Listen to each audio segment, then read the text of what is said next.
अध्याय 4 दिल्ली सल्तनत का विस्तार। इसमें हम अभ्यास के सभी प्रश्न उत्तर को हल करेंगे, जिसमें फर्स्ट है नीचे दिए गए शब्दों में से सही शब्द चुनकर वाक्य पूर्ण कीजिए, जिसमें दौलताबाद, देवगिरी, रामेश्वरम, सिजदा, हुलिया, तुगलकाबाद, कलचुरियो। जिसमें फर्स्ट है अलाउद्दीन खिलजी ने सुल्तान बनने के पूर्व खालिस्तान पर आक्रमण किया था। कहाँ आक्रमण किया था? देवगिरी में। सेकंड है गयासुद्दीन तुगलक ने तुगलकाबाद नगर की स्थापना की थी। कौन सी नगर की स्थापना की थी? तुगलकाबाद नगर की स्थापना की थी। तीसरा है सेना में भ्रष्टाचार रोकने के लिए अलाउद्दीन खिलजी ने सैनिकों की खालिस्तान प्रथा शुरू की थी। कौन सी प्रथा शुरू की थी? हुलिया प्रथा शुरू की थी। चौथा है दिल्ली में तुर्क सुल्तानों के शासन के समय छत्तीसगढ़ में खालिस्तान वंश का शासन था।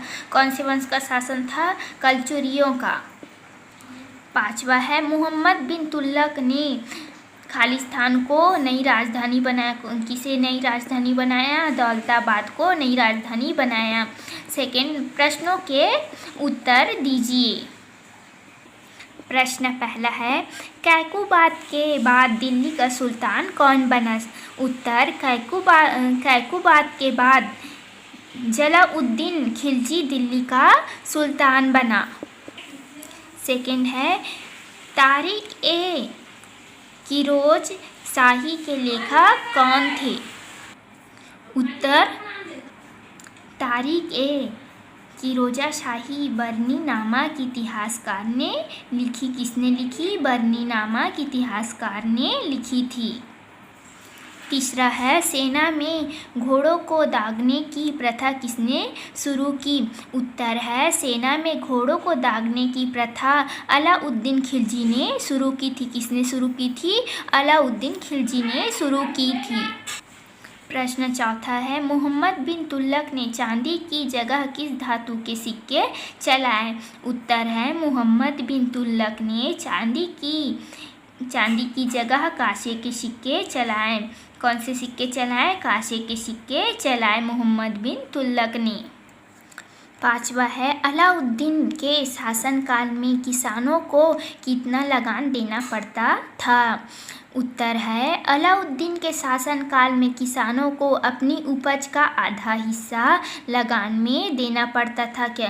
कितना लगान में देना पड़ता था? अपने उपज का आधा हिस्सा लगान में देना पड़ता था।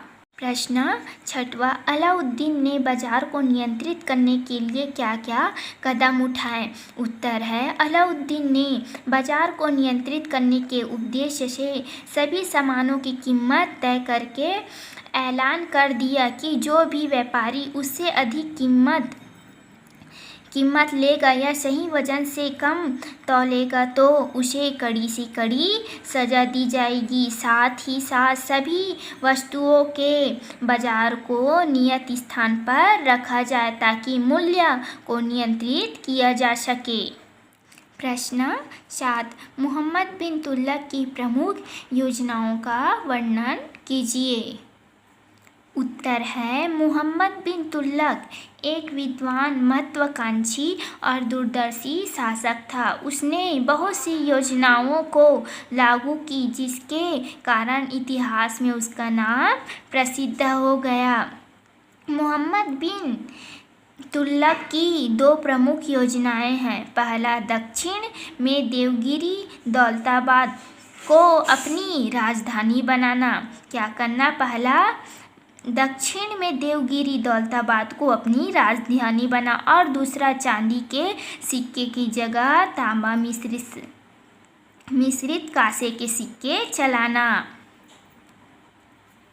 मोहम्मद बिन तुगलक ने सुल्तान बनने के कुछ साल बाद ऐलान किया कि दक्षिण में स्थित दौलताबाद नामक का शहर अब सल्तनत की राजधानी बनेगी। उसने आदेश दिया कि दिल्ली में रहने वाले सभी अधिकारी, कर्मचारी, सेनापति, विद्वान आदि दौलताबाद में निवास करें। जो लोग नहीं माने उन्हें कठोर दंड दिया गया। जो लोग नहीं माने उसे क्या किया गया? कठोर दंड दिया गया। उन लोगों को रास्ते में बहुत कष्ट सहना पड़ा। कई लोग रास्ते में ही मर गए।